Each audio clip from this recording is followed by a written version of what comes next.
So when it comes to hip abduction strengthening in a closed chain, we don't really have too many options in the traditional repertoire for the reformer. So here are just a few variations you can try with your clients that might not be ready to be standing up on the reformer without any hand support. As we can imagine with the footwork bar up or the foot bar up, we can add a little loop band around the knees. And then when we go through hip lift, we'll have some really nice hip abduction strengthening through multiple ranges or multiple angles. So this is just like a medium band right around the knees here, or just above the knees. Let's see if we get that to lay flat. Okay, so finding neutral spine, we're gonna have heels on the bar, lifting the pelvis up, finding some outward pressure just to move through hip lift here. So my spine is neutral the whole time. If you have someone that has difficulty with that, you can even just leave them down. So working through your footwork with the loop band is a basic way, but a nice way to kind of squeeze in some abduction strengthening with your client if that's something that they need in their treatment plan. If you're able to have someone that can tolerate kneeling, I do like to get them more upright. We can add the platform extender here. I'm going to drop the foot bar all the way down, move into one heavy spring or one red spring. If you need some non-stick, you can also use that. So one on this side, one on this side. And to start off, you can go into 4-point. So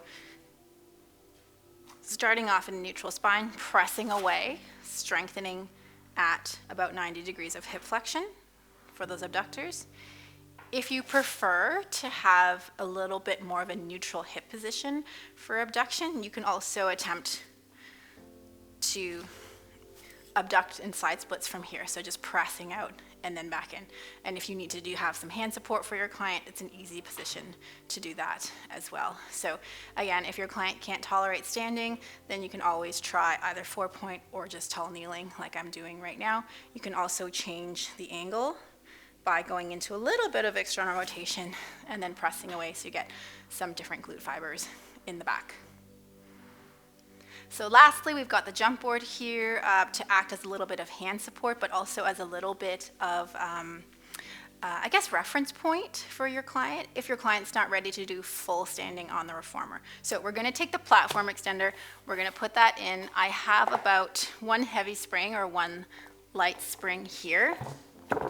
Make sure that's all the way against the platform. I'm going to grab a sticky mat as well, and we're going to place that along the bottom edge of the reformer. I'm going to make sure that it's kind of folded in there into the gap. So if your client's a little bit scared, you can give them some hand support or give them the little reformer box to step onto, holding on to the crossbow here. I'm going to step up, and then I'm going to make sure that my foot is right up against the jump board or the cardio tramp, whatever we have is fine. We're going to keep that leg in contact here. So this is going to be the stance leg, and the activity is, or the exercise is pushing out into this sort of a skater position. We're going to keep a nice tripod foot on this leg, making sure that we're getting some really nice hip control. So we've got some nice stability in this glute med. We've got some nice concentric work on this glute med. So coming down as far as they feel comfortable, and then coming back up. If they want to hold, they can hold.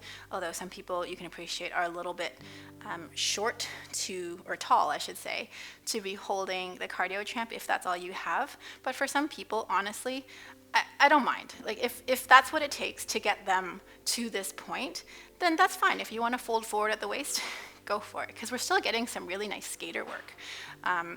As we all know, you are flexed forward for your skaters, so this is fine too. If you have somebody that is a little bit more brave, they can actually take this stance leg away from the jump board and then just push from here. So they still have the hand support, they still have this reference point, but they're no longer using the jump board for support. So give that a try. Again, proceed with caution, as always with your clients, but we just want to make sure that they're able to get the strengthening that they need in the right position.